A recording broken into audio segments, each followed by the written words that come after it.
Welcome to Sabha Television, sir. Thank you. So we are in Karnataka, and of course it's going to be a tough battle with the BJP and the JDS and Congress combined on the other side.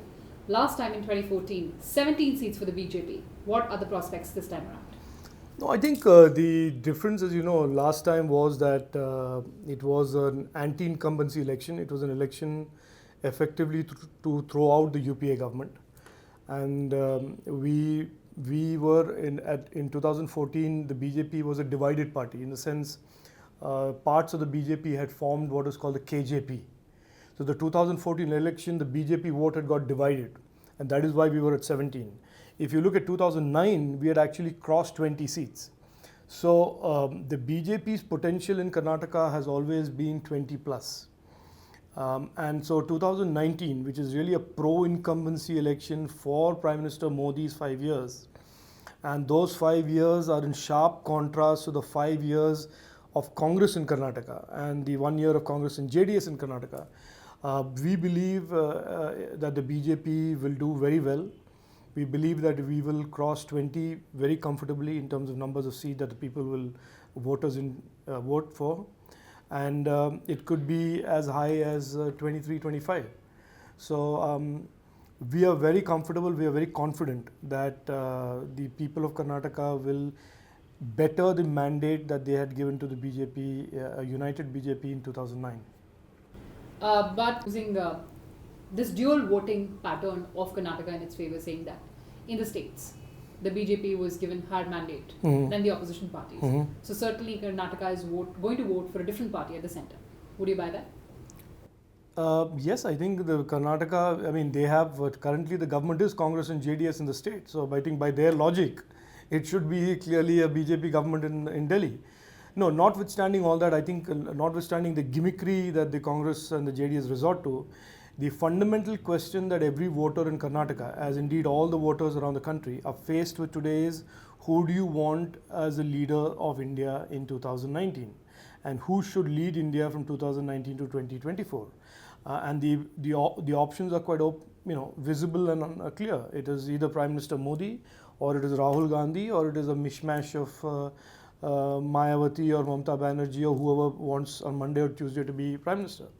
So the people of India realize that after 5 years of rebuilding a shattered economy, after 5 years of creating a security environment that is much more decisive and stronger, after 5 years of addressing social issues including poverty head-on, poverty and farmers, that they don't want to go back to the dark days of the UPA when the economy was in free fall, inflation was at sky high levels, and the poor were suffering the most because of high prices. So notwithstanding all the spin that the Congress will give, that we will be Karnataka votes this way, Karnataka votes that way, the Kannadiga voter will vote exactly like every other voter in the country, that is for a better prosperous India, for decisive, honest, non-corruptible leadership, and that is clearly Prime Minister Modi. But what BJP hasn't gained much of traction there. What are the preparations in 2019? So Old Mysore traditionally, and this is what I think these elections will turn these conventional assumptions on its head. There has been a conventional theory, political theory, that the Old Mysore is a kind of a gad for the Janata Dal and the Devegowda family. And I think the BJP will show this time that those conventional sort of comfortable dynastic territorial apportionment of the JDS will be turned on its head. We already proved that in 2014 by getting Pratap Simha, a BJP MP, a new MP to be elected in Mysore, which is again supposedly part of the Old Mysore fortress of the JDS. The JDS this time is contesting in 5 seats or 6 seats, 6 seats.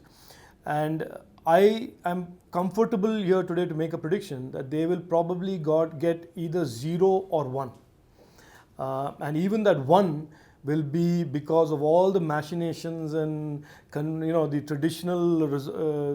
traditional strategy of resorting to money distribution that the JDS is very good at, the JDS and the Congress. So JDS will find itself answering the same question that the voters are asking of everybody. Why should we vote for a dynastic family that is really limited in its political reach and political influence, and on top of it only tends to benefit members of its immediate family and its cronies around it.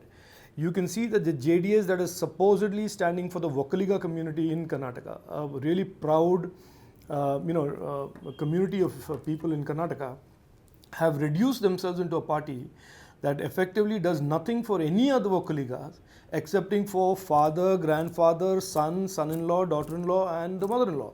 So this is 2019. The youth of Karnataka is the same as the youth in UP and Bihar. They are going to break out of this traditional linguistic community caste loyalties and say, we want a more prosperous India, we want a more prosperous future for ourselves, and we want political leadership that is basically not about giving favors to their own immediate family but will give opportunities to us. So I think you will be surprised that the old Mysore region will also vote effectively and decisively for breaking from the past or breaking away from the JDS. So probably the fact that the kind of arithmetic that the Congress party tried to play out in Telangana, the same thing is going to happen in Karnataka, where the chemistry and arithmetic is not going to work? I think there is one learning for all these regional parties. That the calculator and the Excel spreadsheet or arithmetic is not what drives electoral performance. The people of India are not blind or immature or illiterate that they can be led to the polling booth by these kind of politicians that have done this for many, many years.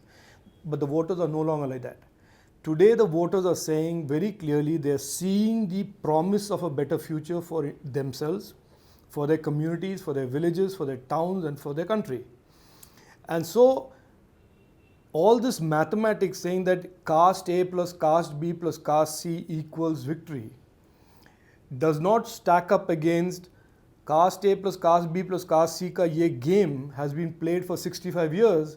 And we are still where we are. And the only man who is breaking out of all this and saying Sabka Saath, Sabka Vikas, and is showing that he's trying very hard to do Sabka Saath, Sabka Vikas is only one man, Prime Minister Modi.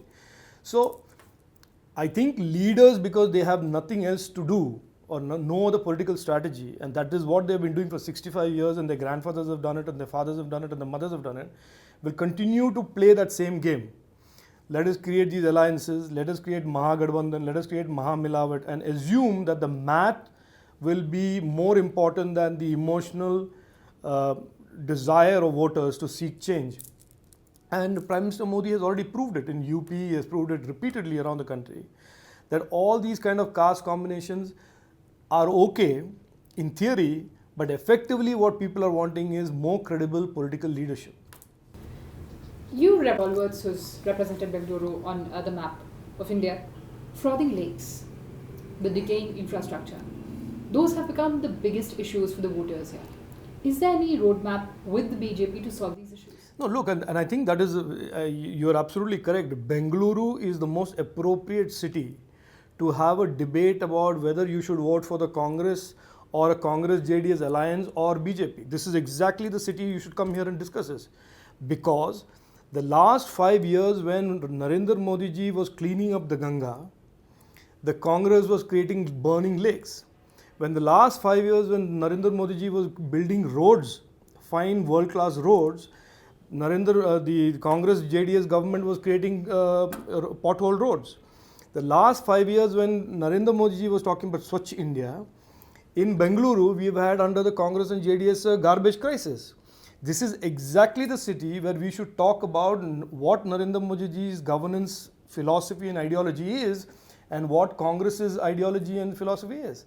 That where in the city 10,000 crores of public money are spent every year. And over the last 5 years the Congress has spent 60,000 crores. And the roads are still potholed, the garbage still stinks and there is rotting garbage all over the city. And we have a situation where lakes and water bodies are burning because of effluent dumping and encroachment. So this is exactly the question that is to be asked. And the answer, is there a solution? Yes, there is a solution. And the solution is that this government that is hiding behind this negative plus negative negative of JDS plus negative of Congress that took the mandate away in 2018 through this unholy alliance should be thrown out. And then effectively, with the central government under Narendra Modi and a BJP government in the state and a BJP government in Bengaluru, we will really fix the problems of the city that have been exploited for the last 7 years. So yes, I think I'm glad you are here and I'm glad that you raised this issue, and this is precisely the issue that the voters should really hear, that take a look at what the Congress has done to Bengaluru in the last 5 years and take a look at what Narendra Modi has done to the rest of the country in the 5 years.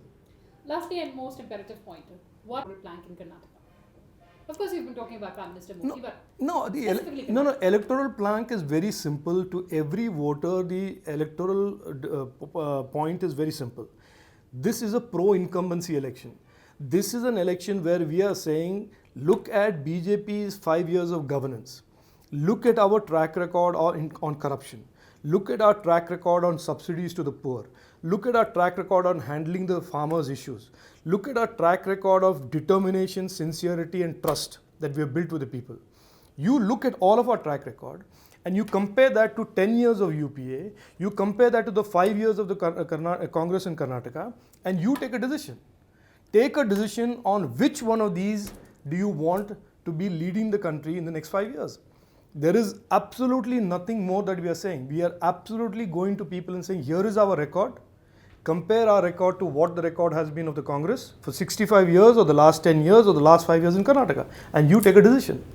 Absolutely. Point well taken. On that note, thank you so much. Thank you. Thank you. Oh, that was good.